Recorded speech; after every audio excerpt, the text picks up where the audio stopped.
안녕하세요. 안녕하세요. 오늘은 2024년도 제1회 그 고등검정고시 한국사 풀이를 할 거고요. 여러분들 시험 다 잘 보셨죠? 네. 네. 한국사 시험은 기존이랑 뭐 비슷한 난이도로 나왔던 것 같고, 대신 유형이 조금 다른 게 있다면 똑같은 문제지만 우리가 기출문제에서 봤던 거랑 조금 유형이 다르게 나온 것도 있었어요. 근데 그것도 여러분들이 저랑 같이 내용에 충실하게 공부를 많이 하셨으니까 충분히 수월하게 풀어내셨을 거라 생각하고, 1번 문제부터 한번 봐보겠습니다. 1번 문제는 이제 고정적으로 선사시대에 관한 문제가 나오고 있어요. 잠시만, 지금 휴대폰 하시는 거예요? 아니요, 그게 아니에요. 네. 아니죠? 아니죠? 1번 문제는 고정적으로 뭐가 나온다고 말씀드렸죠, 방금? 선사시대 문제. 네네. 네, 들으신 거죠, 지금? 그럼요. 네. 예. 선사시대가 고정적으로 나오고 있고, 제가 이번 시험에는 구석기 시대가 나올 거라고 말씀을 드렸어요. 오. 네, 그래서 자, 경기 전곡리에서 발견된 구석기 시대의 대표적인 유물이라고 나와 있고, 주로 사냥을 하거나 가죽을 벗기는 등의 용도로 사용하였다. 자, 요거 우리 많이 봤던 그림이죠? 요거 뭐죠? 주먹도끼. 주먹도끼. 네, 정답 2번 주먹도끼입니다. 네. 그리고 2번 보면 기억에 들어갈 내용으로 옳은 것은 이라고 되어 있어요. 자, 보면 왼쪽 말풍선에 고려는 기억의 침략에 어떻게 대응했을까요? 라고 나와 있고, 오른쪽 서희의 외교 담판과 강감찬의 귀주대첩으로 물리칠 수 있었어요 라고 나와 있죠. 자, 요거 어디에 침략이었을까요? 거란. 거란입니다. 요새 또 그 고려 거란 전쟁 때문에 사람들이 이제 고려 거란 관련해서 아주 빠삭해요. 그리고 추가적으로 하나 말씀드리자면 요 서희의 외교 담판으로 우리가 가져온 지역이 어디였을까요? 만주? 강동 육주였죠. 강동 육주. 그래서 강동 육주 요것도 같이 기억하고 넘어가 주시면 좋을 것 같아요. 네. 네. 네. 그리고 3번. 요게 이제 시험에 가끔 나오는 내용인데, 불교를 이제 수련하는 방법이 두 가지가 있어요. 첫 번째는 교종이라고 해서 요거는 교리를 공부하는 거예요. 그리고 선종. 요거는 공부보다는 진짜로 내 수련 그리고 실천에 가까운 거예요. 요 교종과 선종 중에서 무엇이 더 중요하냐, 이런 거에 분파가 좀 있었고, 그 다음에는 교종, 선종 둘 다 합쳐야 한다, 이런 흐름이 이어지면서 의천은 교종이 조금 더 우선이다. 교종, 선종 합쳐서 우리가 가져와야 되지만 교종이 조금 더 우선이다. 그리고 진울은 아니다. 교리보다는 선종, 내가 실천하는 게 우선이다 라고 말하면서 의천은 교관 겸수, 그리고 진울은 정해상수와 도노점수, 여기 나와 있는 내용을 주장을 했어요. 자, 그러면 3번 기억에 해당하는 인물은 누구일까요? 진울. 네, 1번 진울입니다. 이해되셨나요? 네네. 네. 자, 그리고 4번 동학국민운동의 전개 과정. 이렇게 해서 1차 봉기 다음에 전주 화약, 그리고 이 이후에 집강소 설치를 했죠. 했습니다. 네. 전라도 지역에 집강소 설치를 했고, 그리고 2차 봉기 다음에 우금치 전투가 있었죠. 답은 3번. 5번 볼게요. 세조 정치 시기의 기억에 들어갈 내용으로 옳은 것은 문제입니다. 세조 정치 시기 하면은 사도세자? 아니죠. 아닌가요? 네, 세조 정치 시기는 이제 조선 말기에 나이가 어린 왕들이 연속해서 즉위를 하면서 당시 이제 외척 가문이 그 권력을 독점한 그 시기를 얘기하고, 그렇다 보니까 여기 나와 있는 것처럼 정치 기관이 문란해지고 관원의 부패가 심해졌어요. 관리들의 부패가 심해지면 백성들이 어떨까요? 살기 힘들어요. 어려워요. 네, 힘들어지죠. 그래서 전정, 군족, 환국의 부담으로 백성들이 삶에 매우 힘들어졌다. 나와 있어요. 요거 세 가지. 삼정의 문란입니다. 세도 정치기, 삼정 문란. 요거는 그냥 키워드로 두 개 같이 가져가셔야 될 부분. 자, 그리고 세도 정치기를 지나고 이제 고종이 즉위한 이후에, 고종도 나이가 어리기 때문에 흥선대원군이 실제적으로 정치를 했어요. 그래서 흥선대원군의 정책들 몇 가지 기억하시라고 말씀을 드렸는데, 첫 번째. 네.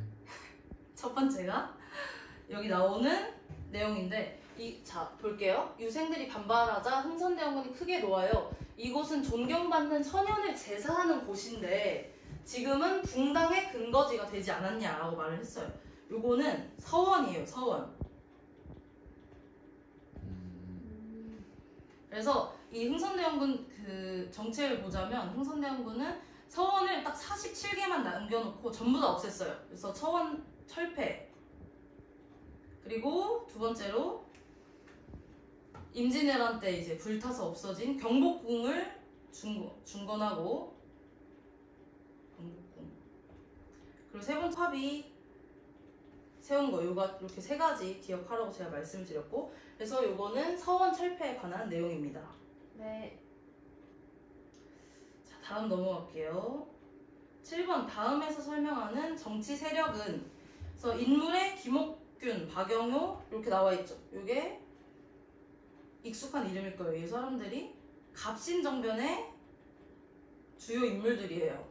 그래서 급진적인 개화를 하고자 했던 갑신정변의 주요 인물들이고 바로 밑에 특징을 보면 서양의 근대적 제도와 과학기술을 수용하고자 했다. 이게 이제 개화파에 관한 설명이라고 볼 수 있겠습니다. 네.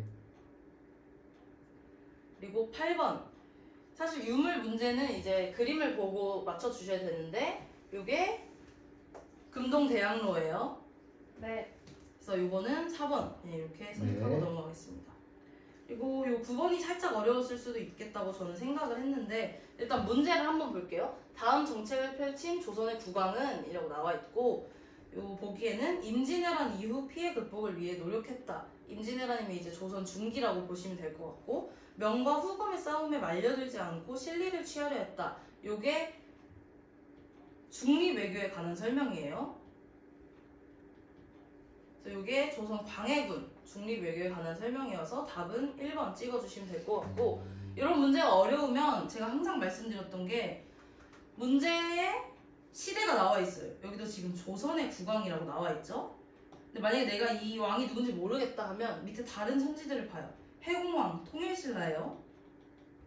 버풍왕 언제죠? 신라. 신라. 고국천왕, 고구려예요. 그래서 사실상 조선의 왕이 광해군 하나밖에 없어서 답은 광해군 이렇게 넘어가시면 됩니다. 10번 다음 질문에 대한 답으로 옳은 것은 자, 고종이 을사늑약의 불법성을 알리기 위해 만국평화회의에 파견한 이준 이상설 이휘종을 일컫는 말입니다. 라고 나와 있어요. 요거 혹시 뭔지 아십니까? 헤이그 특사. 헤이그 특사. 요거는 제가 을사늑약 그리고 헤이그 특사 고종퇴위 이렇게 세 가지를 묶어서 기억하라고 말씀드렸어요. 을사늑약 때 외교권이 박탈되었고 그 억울함을 알리기 위해서 헤이그 특사를 파견을 했지만 실제로 일본은 너네 외교권 그때 박탈당했는데 왜 다른 나라에 이거 얘기해? 이걸 빌미로 고종을 퇴위시킨 것까지 기억하라고 말씀드렸습니다. 자꾸 휴대폰 하시네요? 아니요, 안 했어요. 잘못 보신 것 같아요. 자꾸 하시네요. 아니, 잘못 보신 것 같아요. 제가 키워보고 있겠습니다. 자, 11번 이거 한번 읽어보세요. 네네. 네. 1920년대 농민들은 소작료이나 소작권 이동 반대 등을 요구하는 쟁의를 벌였다. 특히 기역은 소작료를 낮추는 데 성공하여 전국의 농민운동을 자극하였다. 네, 요거는 암태도 소작쟁이에 관한 설명입니다. 그리고 12번 요것도 조금 어려웠을 수도 있을 것 같아요. 시험에 자주 나오는 내용이 아니어서 자 다음에서 설명하는 신문은 이라고 나와 있고 한글, 한문, 영문 세 종류로 발행을 했고 영국인 베델이 발행인으로 참여한 신문이었다. 요거는 답은 3번 대한매일신보입니다. 원래 베델과 양기탁 요게 키워드로 같이 나오고 살짝 헷갈리실 수도 있는데 이제 다른 선지들이 다 신문이 아니기 때문에 대한매일신보 찍고 넘어가시면 될 것 같습니다. 13번 다음 설명에 해당하는 일제의 식민지배 방식은 자 이거는 제가 여기 옆에 살짝 필기를 할게요. 1910년대는 일제가 무단 통치를 했다고 말씀을 드렸어요. 무단 통치.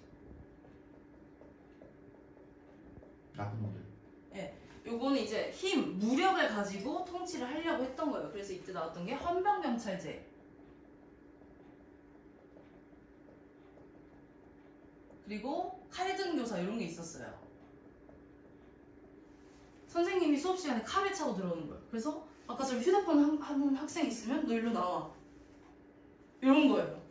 얼마나 어마어마하겠어요. 자, 근데 1919년 이렇게 무단 통치를 했지만 1919년 3월 1일에 무슨 일이 있었나요? 3.1운동. 3.1운동 만세 운동을 겪고 나서 이제 일본이 이렇게 무력으로 하는 게 별로 의미가 없구나라는 걸 깨달은 거예요. 그래서 바뀐 게 1920년대는 문화통치라고 해서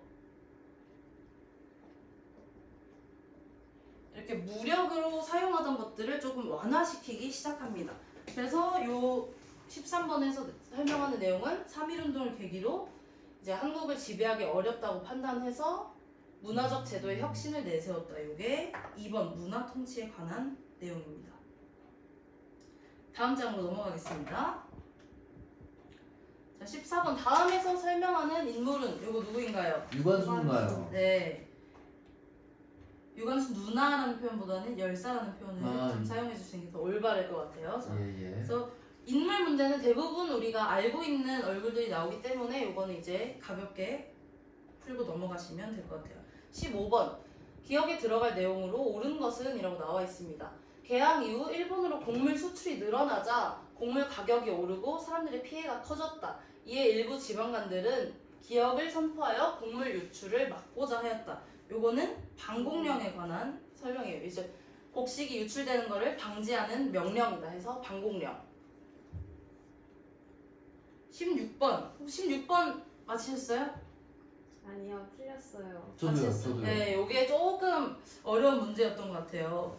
자, 다음 설명에 해당하는 활동으로 옳은 것은 이라고 나와 있고 파견 목적은 독립투쟁을 위한 국내 침투, 그리고 파견 요원은 미국 전략정보국의 훈련을 마친 한국광복군이라고 나와 있습니다. 요게 이제 국내 진공작전에 관한 내용이에요. 원래는 1945년 8월 18일에 예정되어 있었던 작전이에요. 근데 요게 실제로는 이제 이행을 하지 않게 됩니다. 왜냐면 8월 15일에 일본이 무조건 항복을 선언하면서 조선이 광복을 맞이하면서 실제로 이 국내 진공작전은 시행되진 않았지만 그래도 이 사람들이 얼마나 이 독립에 대한 열망이 강했는지 요걸 한번 되새기면서 국내 진공작전 기억해 주시면 좋을 것 같아요. 네. 자, 17번 모스크바 3국 외상회의에서 결정된 내용에 대해 알려주세요. 요 세 가지도 제가 꼭 기억해 놓으라고 말씀을 드렸어요. 첫 번째는 임시정부 수립, 두 번째는 미소공동위원회 설치, 3번 최대 5년간의 신탁통치 실시입니다. 18번 다음에서 설명하는 기구는 1948년 10월에 설치했고 반민족 행위자 조사 및 처벌을 위한 기구. 자, 여기서 반민족 행위자라는 거는 친일파를 말하는 거죠. 광복 이후에 이제 우리나라가 직면한 최대 과제는 친일파 청산이었다. 그래서 답은 4번 반민족 행위 특별조사위원회. 자, 그리고 19번 역사현 정면. 이 사진은 1920년대 조선물산 장려회의 거리 행진 모습입니다. 라고 나와 있어요. 제가 아까 1910년대 무단통치에서 3.1운동을 겪고 나서 문화통치로 바뀌었다고 말씀을 드렸어요. 여기서 또 한 가지 바뀐 게 뭐냐면 이때는 회사령이라는 게 있었어요. 이 회사령은 뭐냐? 조선에서 회사를 세우려면 총독의 허가를 받아야 하는 거예요. 사실상 허가제예요. 근데 이제 3.1운동을 겪고 나서 우리가 1920년대에는 비교적 이런 걸 완화를 했다고 말씀드렸잖아요. 그래서 이게 신고제로 바뀌어요. 허가 없이 신고만 하면 조선에 회사를 세울 수 있는 거예요.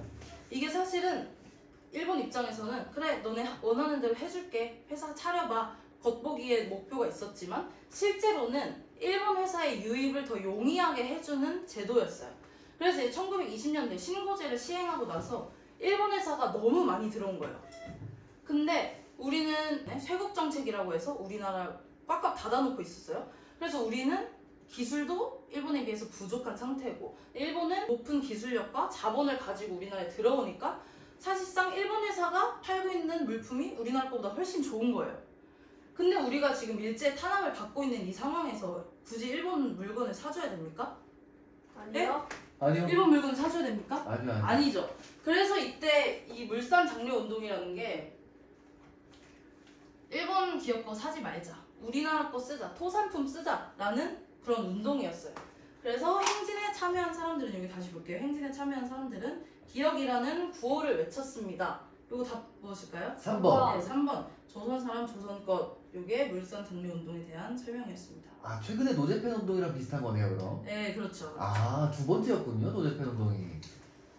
사실 뭐 역사적으로 따지면 몇 번 있었군요. 네, 많았죠. 아, 20번부터는 이제 현대로 넘어왔어요. 여기는 이제 학생분들이 너무 잘 알고 계신 내용이니까 간단하게 답만 확인하고 가도록 하겠습니다. 네. 4.19 혁명 배경은 3.15 부정선거였고 전국적으로 시위가 발생해서 결과적으로 이승만 대통령이 하야하게 됐죠. 그리고 6.25 전쟁의 전개 과정, 이것도 제가 이 순서를 꼭꼭 외워두시라 말씀을 드렸지만 실제로 뭐 외워두실 필요가 없이 다 익히 잘 알고 있는 내용이어서 기억, 북한군의 남침, 네. 그 다음에 1.4.5태 정전협정 이렇게 이어진다고 보시면 됩니다. 22번 다음에서 설명하는 정부는 햇볕 정책. 2번. 김대중 선생님. 김대중 정부에 예. 관한 내용입니다. 23번도 사실 여기만 읽어도 푸실 수 있겠지만 신군부 세력이 불법적으로 병력을 동원해서 군권을 장악한 것 12.12 사태에 관한 설명입니다. 24번 국민 여러분의 적극적인 협조로 IMF 지원금을 조기 상환했습니다. 이때 있었던 근모으기. 운동이 근모으기 운동. 25번 박정희 정부 시기의 경제 상황에 관한 내용이고 첫 번째로 경제개발 5개년 계획 추진이 있고 두 번째로 4번. 네 4번 경부고속국도 건설입니다. 한국사 풀이는 마무리하도록 하겠고 여러분들 모두 시험 보시느라 고생하셨고 앞으로 더 각자의 자리에서 열심히 멋지게 살아가시는 걸 응원하도록 하겠습니다. 감사합니다. 감사합니다.